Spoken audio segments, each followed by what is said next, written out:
Mark, thanks for coming on Testimonies of Triumph. I'm fascinated by your story. So you and I are going to spend a little bit of Thank you. time like talking to each other about just kind of who you are, like learning a bit. And what I'm hoping is that the folks who are listening to this are also learning along with me. So you have this your application came across and you use this term antichrist, and it sort of grabs a hold of you, Right. and there's a story back there. I would love to just get to know you as a human being. Like, where did you come from? Kinda where were you born? Where did you grow up? What did family structure look like? And then we're gonna get into some of these crazy details that are part of the story. For sure. And what you mentioned plays a huge role into all of that. But first, I want to thank you and thank God to have an opportunity to share some of my testimony. And I've been working on some books that go into much greater detail, but any chance to spread the word as well as what I've been through is super important. So I thank you for that. But Yeah, growing up, I was born and raised in New Jersey. okay. So well, you could call it the devil's playground, perhaps. It's not the nicest place in America, but there are some beautiful parts. And I was in the mountainous region, luckily, not the polluted industrial center region, but I was up in these beautiful mountains. However, that played a big role in isolationism and Ah, outcastment. See, I grew up in a very strict home where my friends were kind of dictated for me. Most of the controlling was done by my father. He was a cop for 25 years, but he was born really a criminal by nature, and he was overly attached to his mother. And she wanted a traditional Irish Catholic son, had him go be a cop, and he did that to appease her. But it went very against who he was. However, he excelled as a police officer because having a criminal mind sets you up to, catch them much more easily.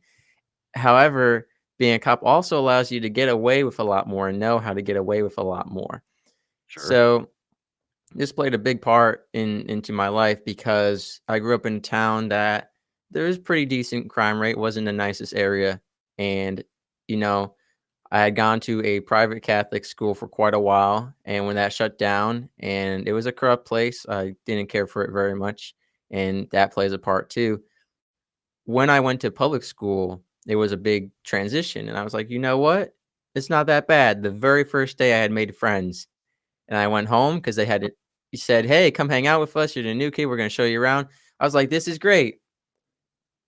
Until my father said, "No, I arrested kid's father, and that kid's a punk, and this and that," and cut off those relationships. And actually, at the time, I didn't know how to explain it to other kids, and so I kind of just had to cut them out, and that made enemies for me, which made my life pretty difficult. Because on top of it, I already had no life outside of home, and the family life was pretty awful. See, most of the stuff I'm telling you, I didn't find out till the most recent years, but on my parents' honeymoon, after they had gotten married and they were in Aruba, my father had punched my mother so hard that he broke her skull with a single punch, completely broke the whole left side of it, very specifically.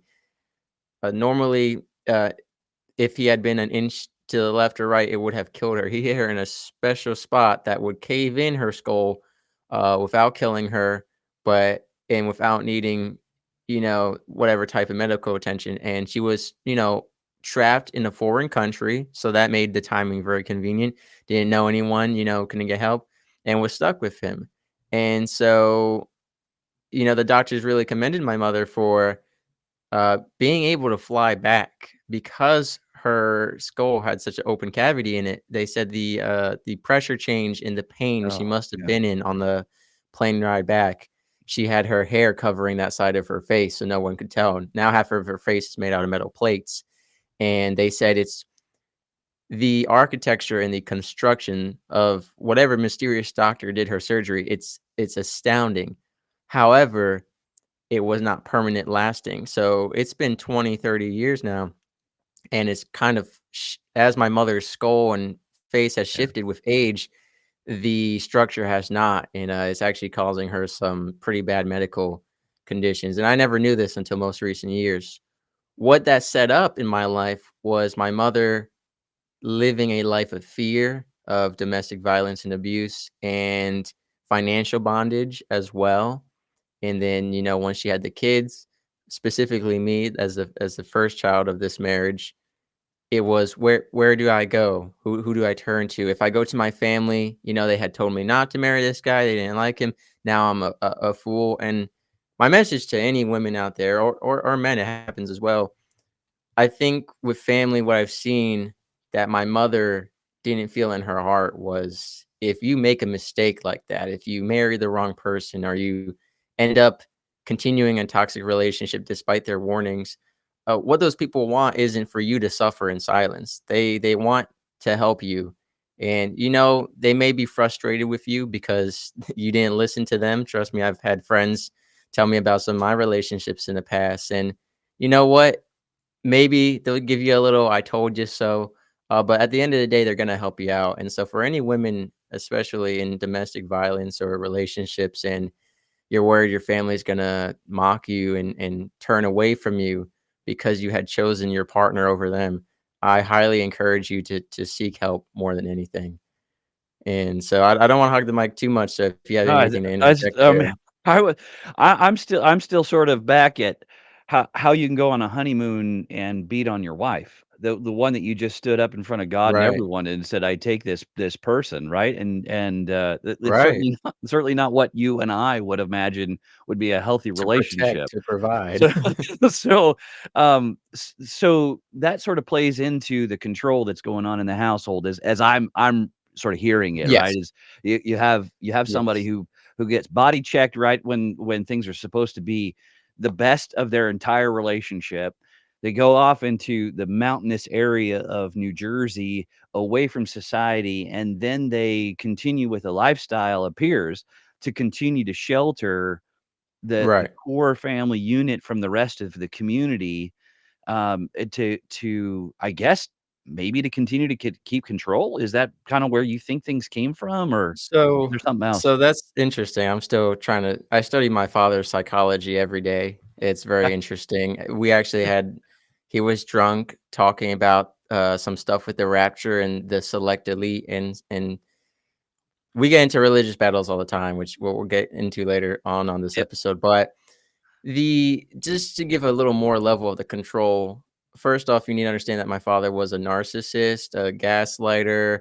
sure. What he did to my mother is referred to as love bombing. When she met him, he Ah, was, and she had just gotten out of a bad marriage where a okay, man had deceived her. Um, Long story short, she had 3 kids with this man, lived a life with him for years, caught him, cheating on her, not just any type of cheating, found out he was a homosexual and that she was a cover for his lifestyle to oh, appease his family, yep, and so she ends up in a marriage with my father to appease his family, so that's 2 for 2, unfortunately. But yeah, when she met my father, he's a cop, he is loving, he is strong, caring, right? He was a different yeah, person. yeah, Once they were married, which was kind of the lockdown, yep, then, he became a different person, showed his true colors. yeah, And she knew some of it going into it. He was almost removed from the police department for, stuff with he was always hanging out ever since he was a teenager, drug addicts, strippers, women of the night. He's yep, always had a certain taste in women, unfortunately. And my mother played the role that his mother wanted, a woman who was smart, who worked hard, who was not a stripper, was not a drug addict. She was I guess what do you call your dream American girl, whatever you would want your yeah, the daughter-in-law to girl be, next right? I door. mean, yeah, Yeah, exactly. And yeah, so to give you an idea of the control, one of the facts I always tell everyone about my life that blows their mind, and I'm sure it'll blow your mind, at some point in the service, me and my shipmates were on the submarine doing stuff, and then we come home and we're at the house and we're gonna cook dinner, and someone goes, "Mr. Whiskey, can you start the stove for us or whatever?" And I said, "To be honest, I've never used one. I've never been allowed to." And they're like mind blown because here I am on the submarine operating right, electrical panels, yeah, breakers, right, right, right, working with and you steam, can't all start a this stuff. stove. And they're like, "What do you mean?" I was like, "It's too dangerous." And people offer me gum, and I'm like, "I wasn't allowed to have that. I've never had it because it was too dangerous." My father, and I understand some of it. It was really my grandfather from my mother's side who said, "Well, Mr. Whiskey, your father was a cop. So on top of his narcissism, his connection to his mom, his social anxiety, his alcoholism, all that, you have to understand he saw some of the worst of the world. So Yep, that also played a part.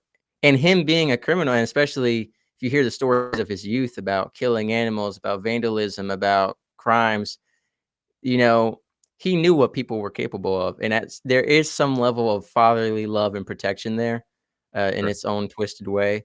But sure. yeah, and so, wasn't allowed to have phones or social media. And then by the time my youngest sister came around, my dad was still controlling, but whatever she wanted, she got. I remember I had gotten my driver's license having only driven the required 6 hours in New Jersey with an instructor, had never Sure. drove outside of it because parents were like, "Hey, you need to get a job and car insurance in your own Yeah, car." yeah, yeah. My Yep. sister my sister gets, her permit, and my dad says, "Here's a car for free," and she turns it Yeah. down.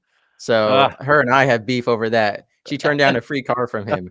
I was told to go, pound salt. So, sure. Yeah, yeah, yeah. but, you know, between my father, who's always been a bit twisted about religion, he's always been very, very devoted, but he has some delusional ideas, unfortunately. And one of the funniest texts he ever sent me, he goes, "Of course I'm insane. I'm Catholic."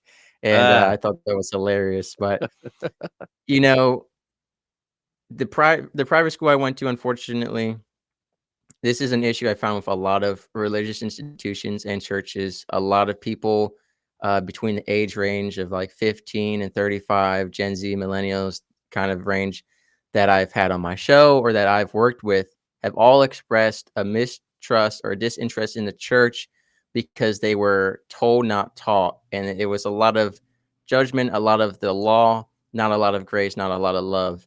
yeah. And I kind of experienced that as well, and what saved me was I've always been intellectually curious and Yep. form my own opinion. I've always hung out with there was people on the ship, everyone hated them, and I would hang out with them and get to know them.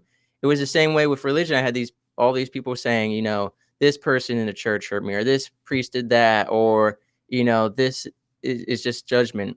I went out. It was my mission, and what I always encourage people is I sought a relationship with God on my own. I went and read the whole Bible, and I am very, very thankful that God had given me that desire to look past that pain. And I see a lot of young folks following suit where they're like, all right, we need to separate God from the people Yep. because humans aren't perfect at all, far from it.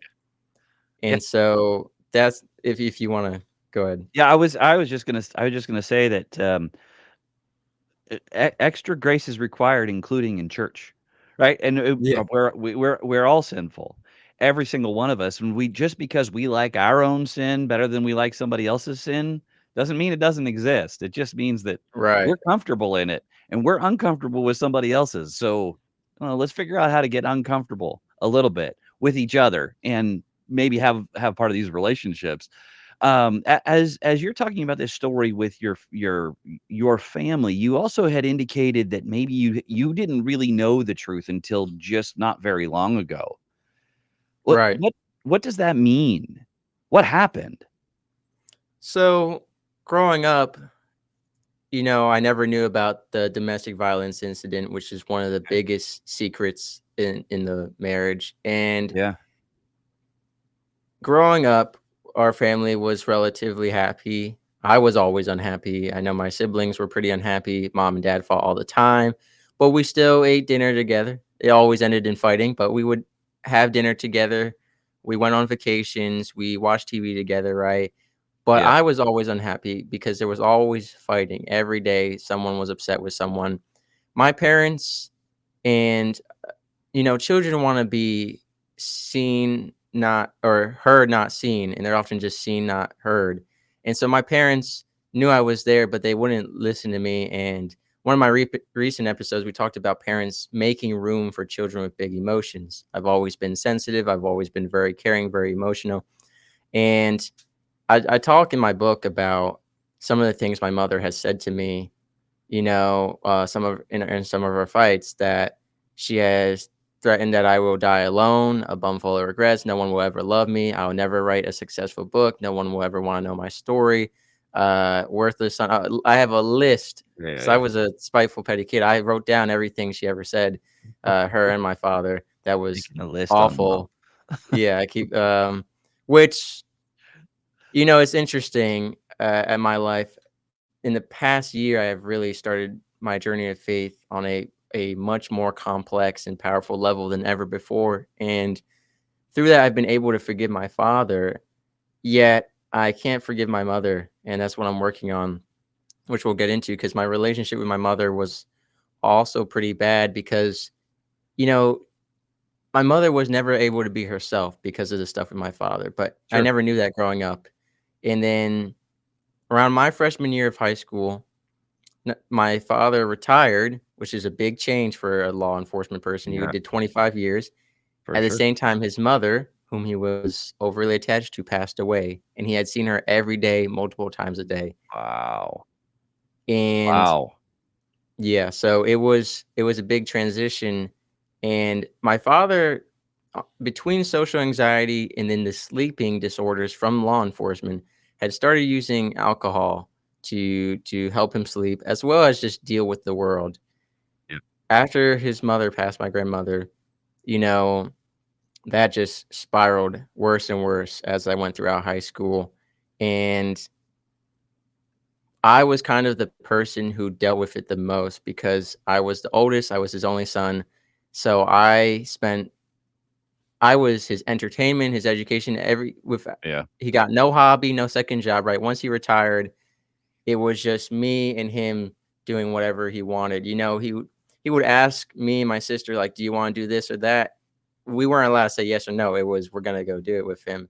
And Yeah. so what ended up happening is after I left for the military, you take me away, now the relationship between my father and my sisters and my mother got significantly worse, because I was Yeah. serving as a buffer almost. Sure. And there was a lot of fighting, and it got to the point where the big incident that changed everything, because my father's alcoholism got to the point where he was living at our shore house and he would just visit up north on the weekends because my mom was like, "Look, if you're drinking, you're not allowed here."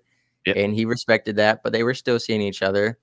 I found out that during that time there was some sexual abuse going on with my father, hurting my Yeah. mother and stuff. And Yep. you know what the big thing was, my half sister passed away after years of overdoses, unexpected Oof. pregnancies. Starting when she was 14 was when she had her first kid. She gave her life to drugs, and eventually it took her life. And that was my half sister, so the daughter of my mom and her ex-husband. Now my father is a possessive, jealous man, and he has an extreme hatred for homosexuals, and so my mom's ex-husband being that as well, it was just Sure. my father did not like this man at all. Now I had never even met him.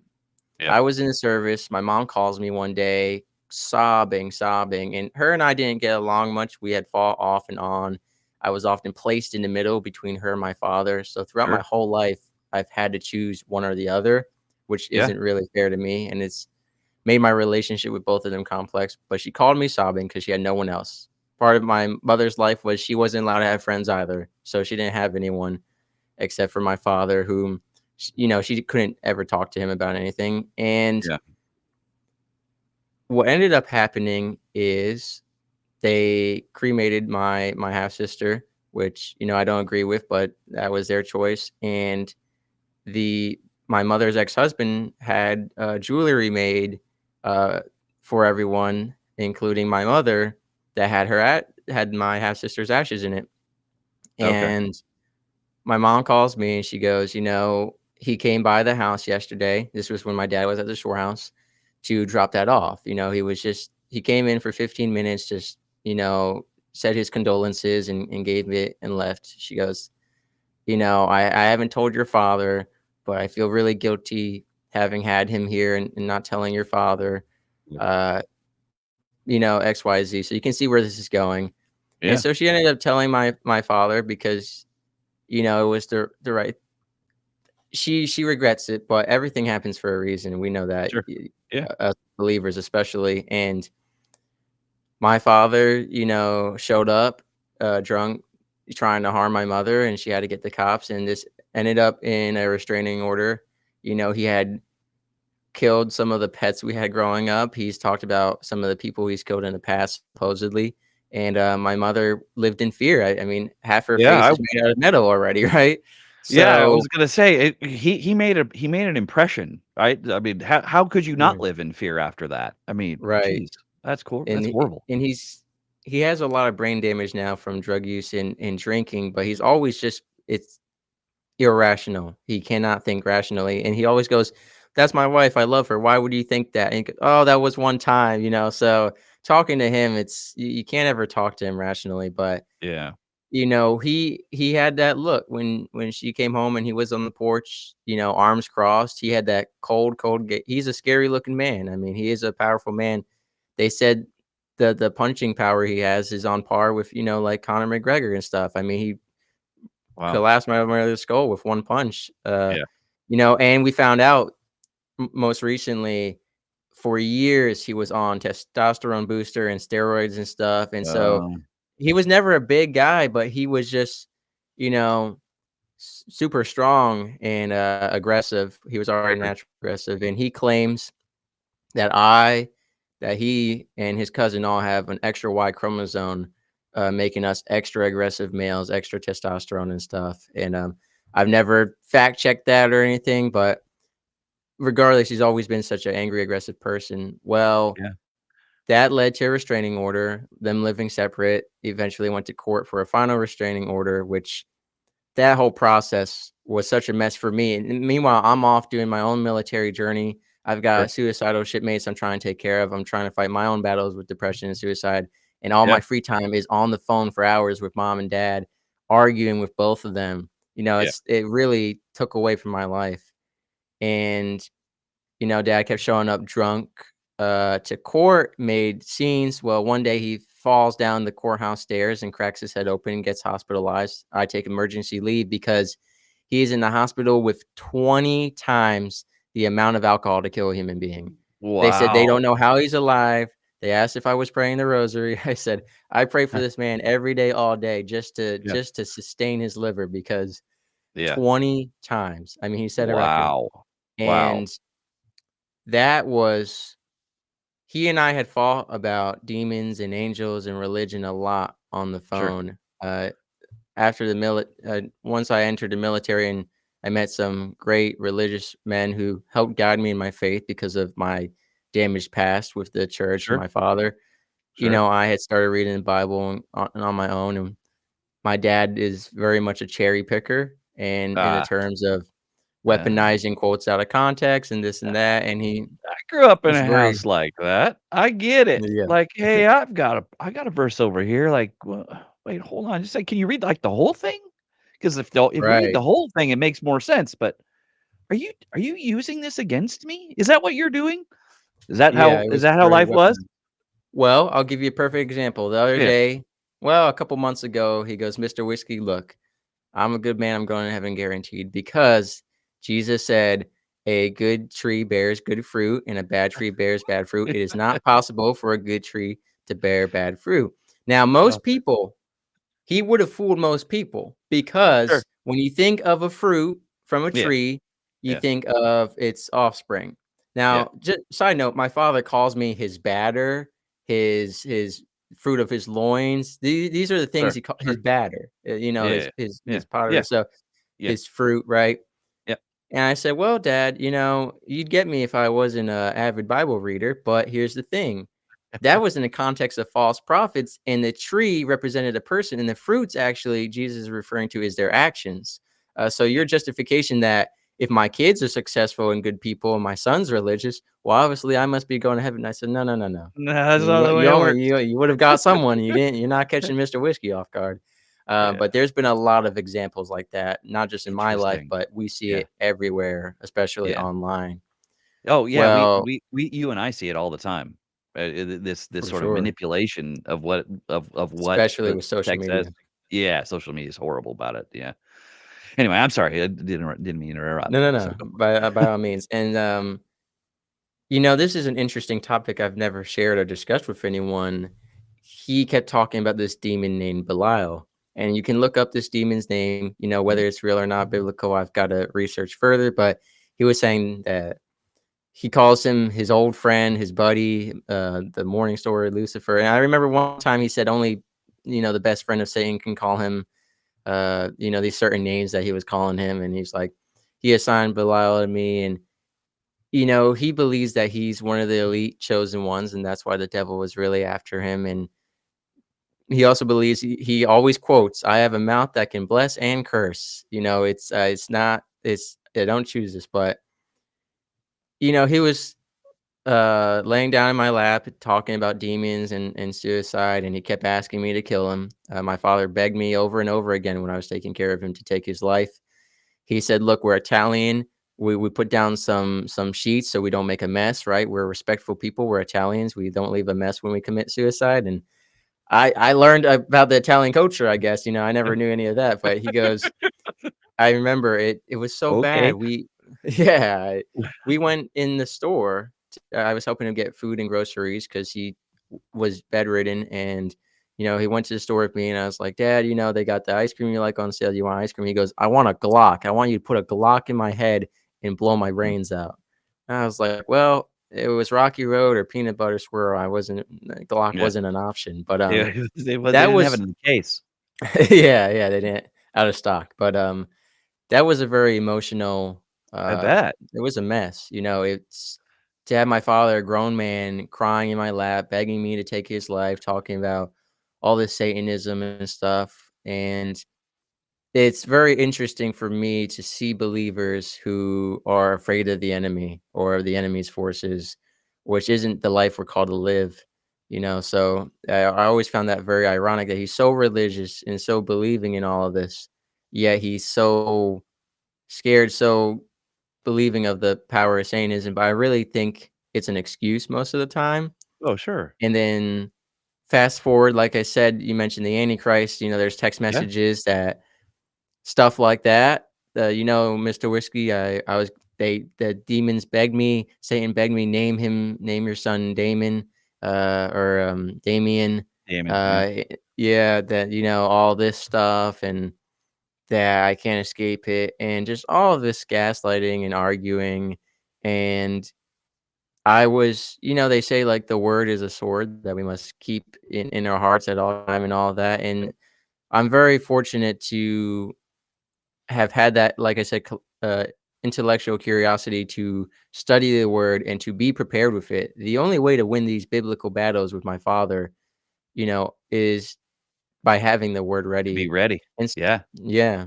And so my point with all of this is that I was able to live through all of that, which I'm giving you the brief overview. Trust me, there's a lot Yeah, of no. details that, Yeah, I'm sure there's a we ton could of get detail in into, there, for but sure.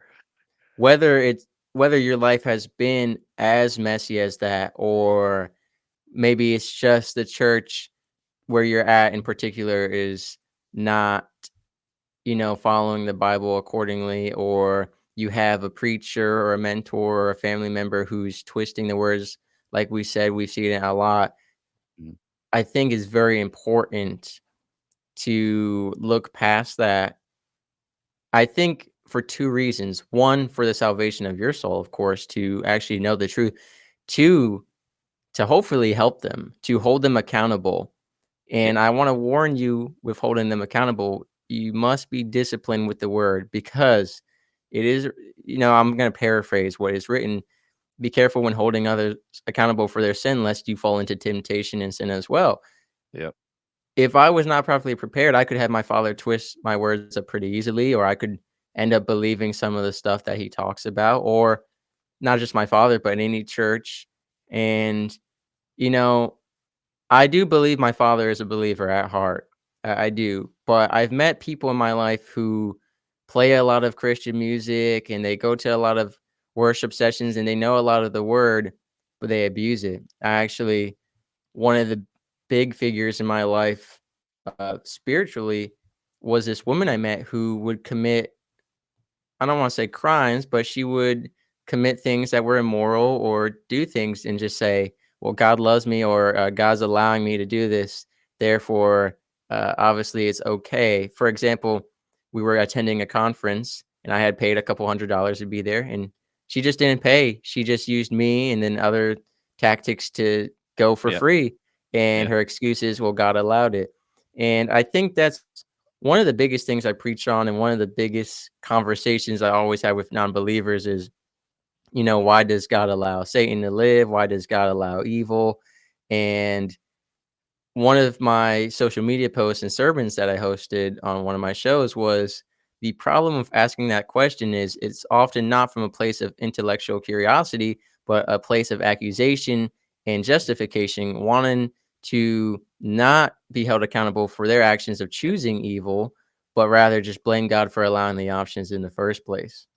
Well, and I think that you've experienced, and I know I have, you've experienced this cherry picking bit, which tends to be justification, right? It's well, let me grab this and to use it out of context Yeah, against you or for me, so that I can get my own 100%. relief out of all of this, right? The father of lies is true. The enemy is around and just whipping things up into this chaos and trying to convince people that what's true is not really true. Like, if we really believed what we believed is really real, we would do things differently. And instead, people are just using it for their own convenience rather than for a long-term relationship with Christ. It's amazing. I find I'm just gonna I'm make a comment here, and I'm sure there's other stuff we could Sure. talk about, but one of the comments I'm gonna make is sort of an observation. You were in an environment of authoritarian control, Correct. separated from the rest of the world, and then you volunteered to do the same thing in a submarine with different different sets of core values included in all of it. But in my observation, I'm just thinking, well, so now you're in a metal can underwater with a Right. whole bunch of guys that you can't get away from. And So before you were at home at a house that you right. couldn't get away from the guy. So I'm just curious, like, Well, you does that make make an any excellent sense? point, and your logic is a clear demonstration of something that my parents didn't understand. So I want to emphasize that most of my time was spent on an aircraft carrier or on Okay, land base. okay, I never deployed on the submarine. I did work on okay, one, okay. but Fair enough. like you said, the environment socially and authority wise is still the Yep, same, right? In the military. structured for sure. Yep. I did not volunteer. As the chiefs in the Navy like to say, "Well, no one put a gun to the back of your head and made you sign." Yeah, yeah, yeah. I was Yep. 17 when my parents, and you already know the household I was in, Yeah, yeah. had taken me. It wasn't Yep, really an option. yep. And one of the things my parents said, my dad, mom were like, "You love authority, so you would love the military." Okay.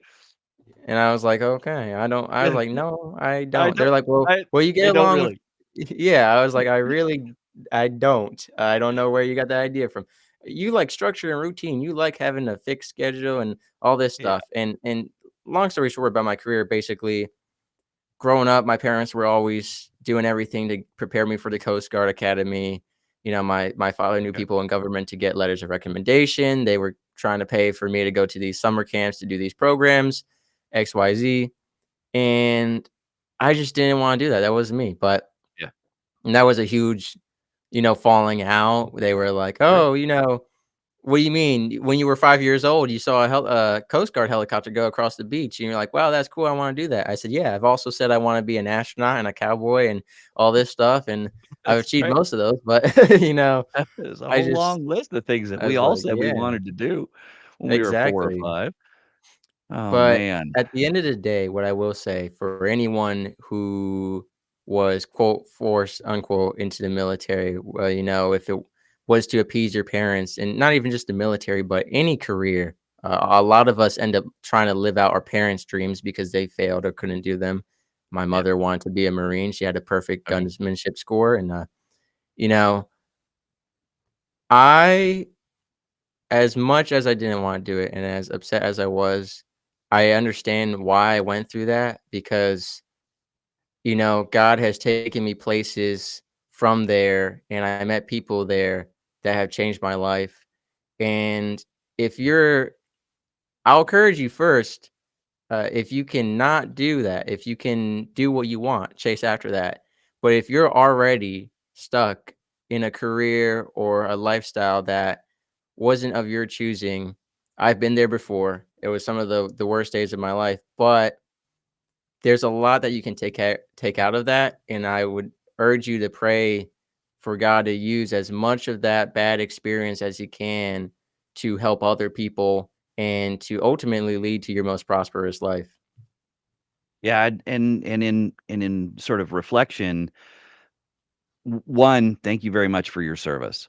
And it's not everybody will do it. Not everybody has done it. And when those that do, we're in the United States, we're just really thankful because it continues to keep our Yeah, freedom and our liberty.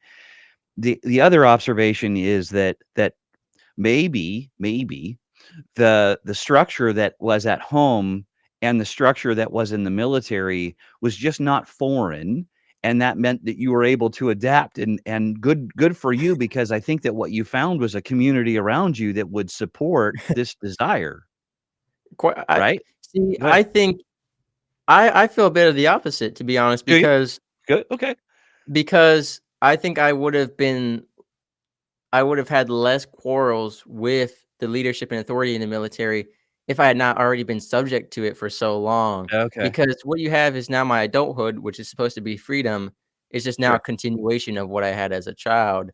Whereas if I had, more freedom as a child, one, I think I would have been more socially balanced and well-rounded, more educated, and I think it would have been easier for me to get along with authority rather than feeling like this guy's just like my dad or this woman's just like my Yeah. mom.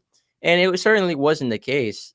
Leadership in the military, if you were a good leader, I respected you and we got along. If you were a Yeah. bad leader, you were a bad leader. So it's Yeah.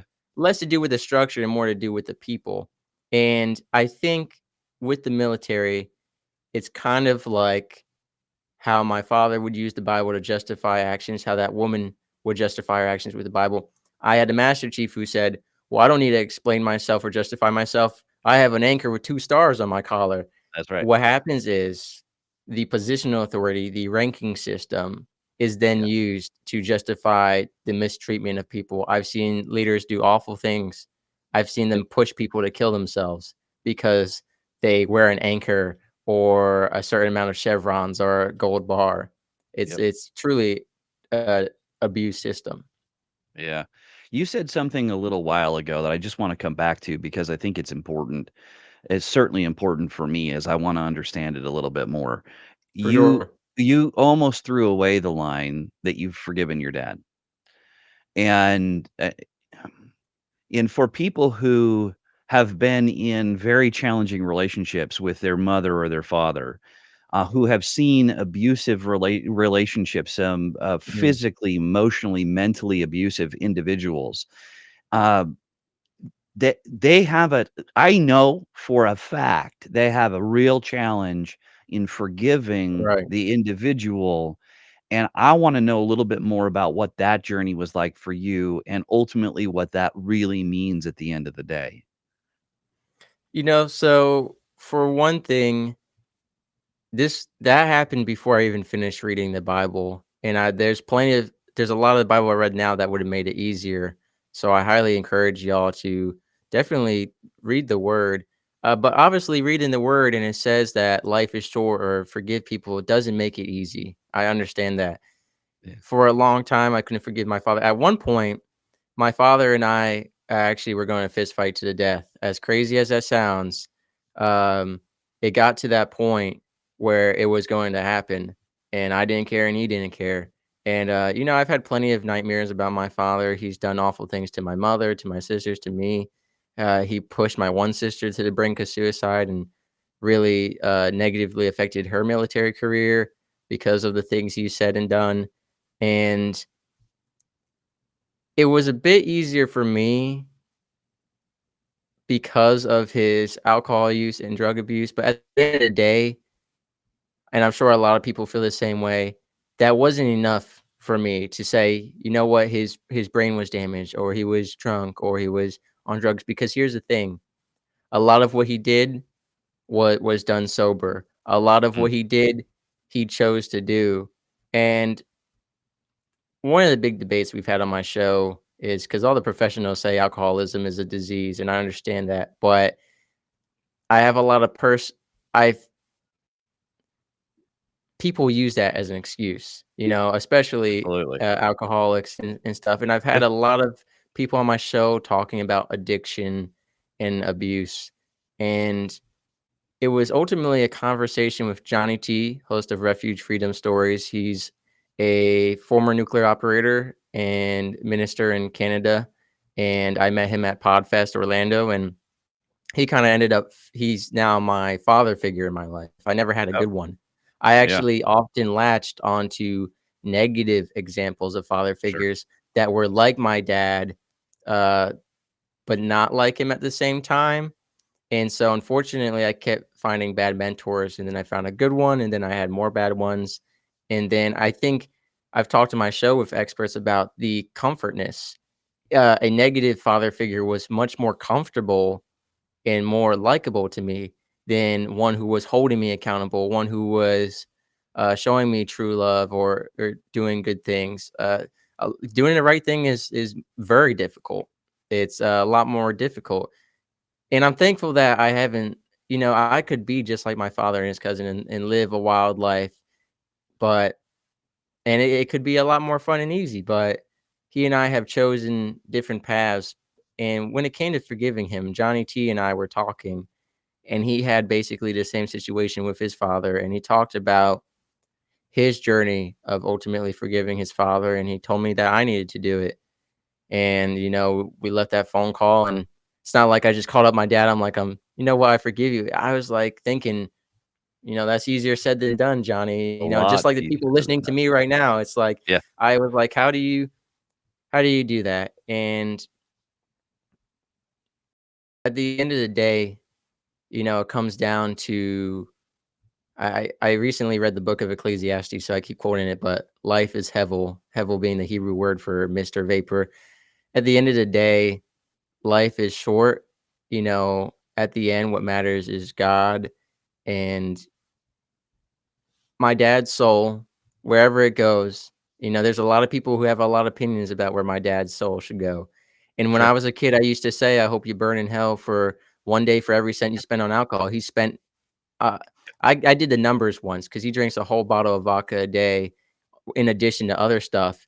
I calculated how much money could have gone to our family that didn't. Sure. And that really upset. I'm not a money loving person, right? But Well, but he's trading things right, for stuff that he should have been spending it on. right. I mean, there was a point in my life where he said, "I'm sorry, son, I love vodka more than you." Yep. I mean, he said stuff like that, Yeah. and so but it came down to he's the only father I'm ever gonna have. I can have a million father figures. I have a million father figures that I've met through podcasting and writing in the faith based community, but I only have one dad, and I could cut him off from the world or from my life and just let him loose on the world, but I stay in contact with him to try and help him. One of the difficult discussions we've had on my show is setting healthy boundaries Yeah. with For addicted sure. loved ones. Yeah. You know, like I said, I could just cut him off. I keep my father in my life, and it's not my job to babysit him. I'm choosing to try and I am a person, I don't give up hope. And I say that with do set boundaries, right? My father, I haven't seen him in a while now because every time I'm supposed to go see him, it's only if he's sober, and he always Yep. ends up relapsing. He's relapsed. He's been sober for random amounts of time and relapsed over 40, 50 times in the past 3, 4 years. It's just this endless cycle, and he has never quit drinking with the intention to not drink again. You know, he's Yeah. he's been dry, not sober more than often, but he does go to church every single day, and there are a lot of remnants of the word that is true in his heart. And you know, we've seen God change some of the most wicked people. We've seen God last minute too. I mean, Oh, I yeah. believe it's in the book of Jeremiah, he was saying, "Even if you turn to me in the 11th hour," Yep. and so my job, and especially after reading the book of Ezekiel, we're called to be the watchmen to tell people that they're doing wrong and our best. And that's the minimum requirement. It's not you're only saved if you save others. It's if you try to save others, if you teach them the word, if you hold them accountable, that's what you're meant to do. Because if you don't, and then something happens, that's on you as much as it is them. It and some people would say, well, if my father was drunk and using drugs and he ends up doing something and hurting people or killing people or does this, well, that's what he deserves. It's not what those innocent people deserve. And I'm not saying I can prevent that, but I should do everything in my ability to. And I ended up, I don't know, it was weird. When I forgave my father, it, I can't even describe the feeling in me that changed, the feelings building up to that moment, and then that changed. And it was a huge, almost relief, I'll say.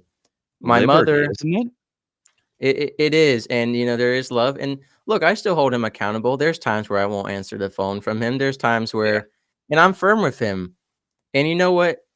I call out all his excuses. Every time we talk, he he has a lot of excuses, and I have a lot of knowledge from podcasting and from reading the word, and so I would just break down all his barriers until we get to the raw him, and then he either just gives up or admits that he's wrong and I'm right, and one of these days that might make a change.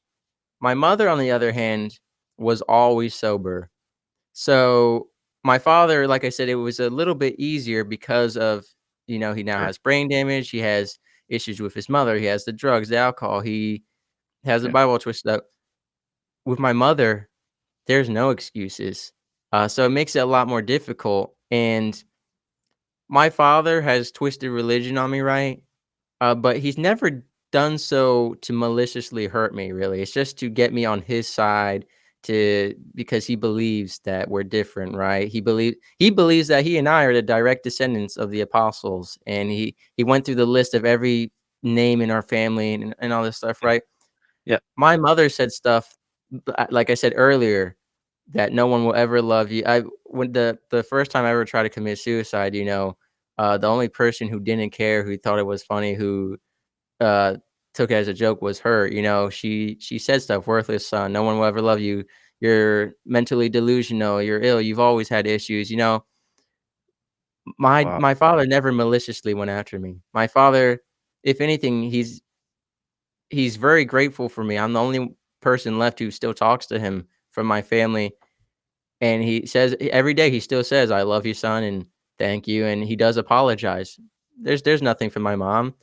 We're not talking anymore. The last fight we got over was over an Xbox actually is the level, but, my dad, even drunk and high, running around with prostitutes and he was getting arrested at the airport, called me for my birthday multiple times. My mom did not call me, and she's sober and she's of sound mind, so I'm not preaching don't forgive your mom or the parent who's mean to you, right? No. Eventually my goal is to forgive my mother, but that's Sure. been a big struggle, I'm between sure. my mom and I and between the Lord and I, I'm sure. because every day he's saying you gotta forgive your mom and, sometimes, and it's hard for me, being a believer, I said, doesn't make it any easier. It's not like we're just like, Yeah. "Alright, God gave us these parents for a reason." I know God gave them to me for a reason. My whole life, what I do now, none of it would exist without them. That's right. Uh, but that doesn't mean I have to love them or excuse their actions. There's a difference between excusing, justifying, and forgiving. But I'll hand it back Oh, yeah. over to you just for some Yeah. input on that. Yeah, no, I think what you're doing is you're describing the inner battle that a lot of people have. We all have Yeah. different relationships with our parents, with our friends, with our own kids, with our spouses, and every situation is different. And I appreciate the fact that you have found forgiveness for your father. I also appreciate that you have found the sort of relief in having forgiven him. It's a big burden to carry around. And this act of forgiveness is not necessarily for the other person, it's more for us than it is for them. And if we could just unburden ourselves from that challenge, it's not easy. Yeah.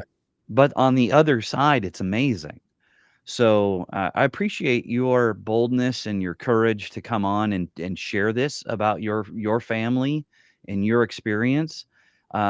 I can clearly see God working in your life, Thank and you. I want for the people who are hearing this to be encouraged to know that you have been through some really horrible things, and you've come out on the other side with grace.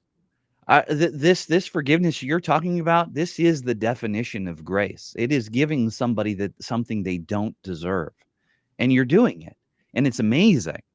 And so for that, I thank you for coming on. I thank you for participating. And if someone had to go and find more of your material or connect with you some other way, what would it be? Yeah, so again, the name is Mr. Whiskey, and I run 2 shows. The main one is Couple of Nukes. It was because I was a nuclear operator, so Couple O apostrophe Nukes. And if you look that up, it'll bring up my show, which is a mental health podcast where you can find a plethora of resources and people to help you with whatever might be bothering your life, whether it's sleeping, real estate, finance, relationships, or your faith. And then Radiating Faith is a new podcast I started to preach once a week because as I was running Couple of Nukes, I said, how can I podcast and put out these episodes every week and not use these abilities to spread the word of God? Because Couple of Nukes, we had faith-based episodes and guests, but it wasn't devoted to it. And so as I work on my books, I decided to launch Radiating Faith to preach. But like I said, if you look up Couple of Nukes, the show will show up, and then the website as well. If you go to the website, it has both my shows, every episode categorized by whether it's faith based, whether it's Army, Marines, Navy, because we have a lot of military mental health.